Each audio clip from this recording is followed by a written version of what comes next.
Hello, welcome to another B.T.F.O. Today we're going to be talking about The Return, starring Ray Fiennes. And so this is a Bleecker Street production, which I have only ever really noted Bleecker Street productions as being bad. Because at least I'm sure maybe there are good ones that I'm not thinking about.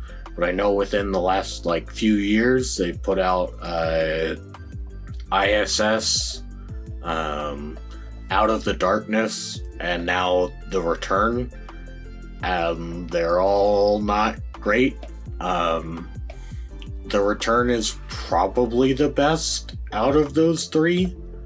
But The Return I was kind of interested in because it is a adaptation of the Odyssey, or at least the last portion of the Odyssey, which I thought was kind of interesting, especially because this came out. I remember seeing this a week or so before Christopher Nolan announced that he'd be making an adaptation of the Odyssey. But it's so bland, and it really feels like no one who made it wanted to be there. No one really put their soul into it. Ray Fiennes, he does a good job, but that's just because he's a good actor, and I suppose he does give his all, because I don't know, it's really awkward to me where because there is some nudity in this movie, but it's all really awkward and unmotivated, where Ray Fiennes' Odysseus, he gets found on the shore naked, and they on Ithaca, and the servants that find him, they're shepherds or something, but they take him into their hut and nurse him back to health, and then he walks outside in the morning, and he's got this blanket around him, and he just decides, nah, I'm not gonna cover up, and just unveils his dingling and just lets it swing in the morning air, and it's oh, okay, I'm not sure that was really necessary. I guess we'll see if Matt Damon swings his dingling in the air. Yeah, and then there's one other scene where in the halls of the Temple of Ithaca, there's a red light district, and it's really weird where because there's a shot of Persephone, and you can see her face is clearly in focus, but then in the background you can see a lady riding her customer, and it's all very blurry, but you can definitely see she is just bouncing away, and it's really awkward, because it's why would you even have this in frame? This is so distracting. Why have this? Why wouldn't you just focus on Persephone?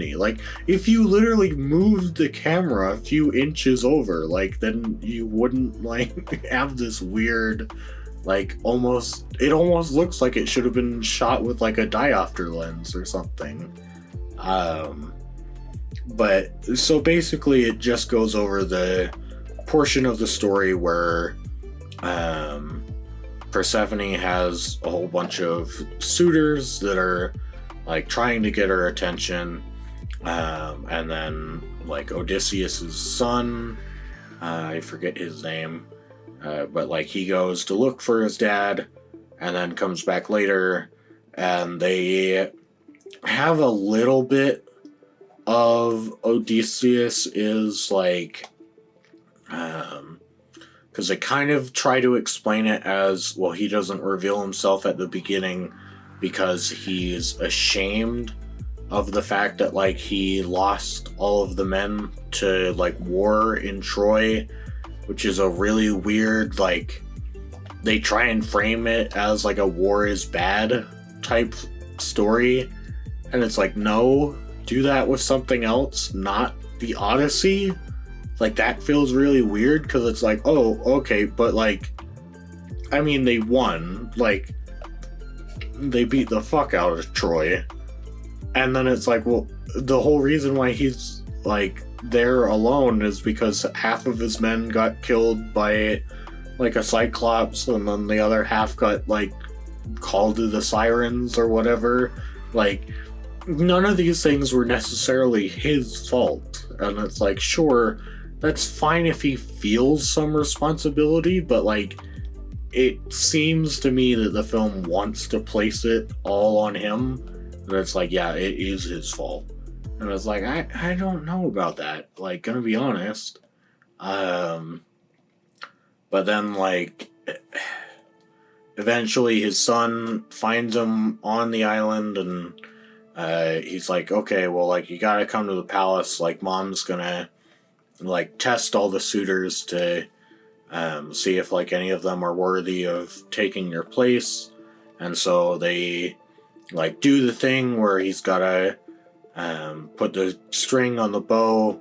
Like, he does that while all the other suitors can't, and then he shoots the arrow through all of the axe heads, and they're like, oh shit, like, it must be Odysseus, like, he's back.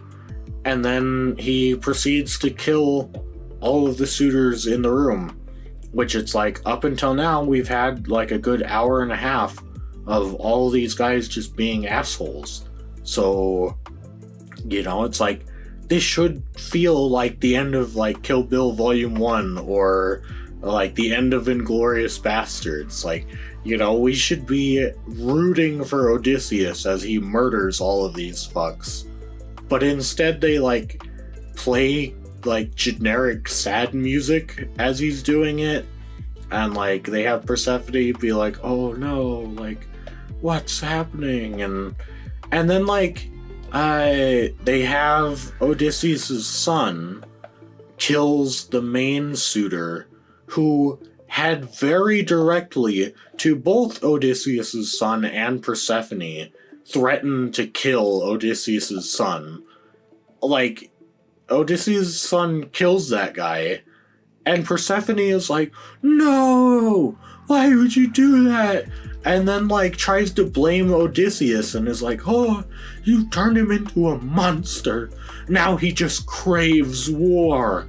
And it's like, what? Like, no, that guy was gonna kill him. Like, it is not a good idea to let that guy just live on your island. Like, no, he needs to die. Like, that's not how you handle that situation. And then it's, like, really weird where he's, Odysseus is like, yeah, well, like, you know, maybe he will go to war, but, like, hopefully he'll be a better man for it. The end. And it's like, oh, wow, this was really lame, guys. Like, you know, it's the story of Odysseus, man. Like, it's lasted over fucking, like, 3,000 years at least. Like, you know, probably longer than that. I'm probably way off on that. But it's like, it's lasted a really long time. And you found the most, like, boring way to put that to film. It's like, why? Why would you do it that way? And, like, it's annoying to see how little they cared. Where, like, some of the suitors, well, pretty much all of the suitors have very, like, modern haircuts, to the point where, like, they've got the, like, shaved side of their head and, like, the fades and stuff, and it's like, what are we doing? Like, you know, it's like, you're making a production of the Odyssey. Is it not that much to ask your actors, hey, can you let your hair grow out a bit? Or, hey, can we put this wig on you? Like, you know, your hair doesn't really fit for the ancient Greece aesthetic. Like, you know, they didn't exactly have razors, like, you know, or electric razors to be able to do fades and stuff. Like, it's just such a weird, like, why would you do that? But so yeah, I guess if you're still wondering by now, would I recommend the Return? No, I would not. Yeah, that's gonna be it for this B.T.F.O. So I'll see you next time. Bye bye.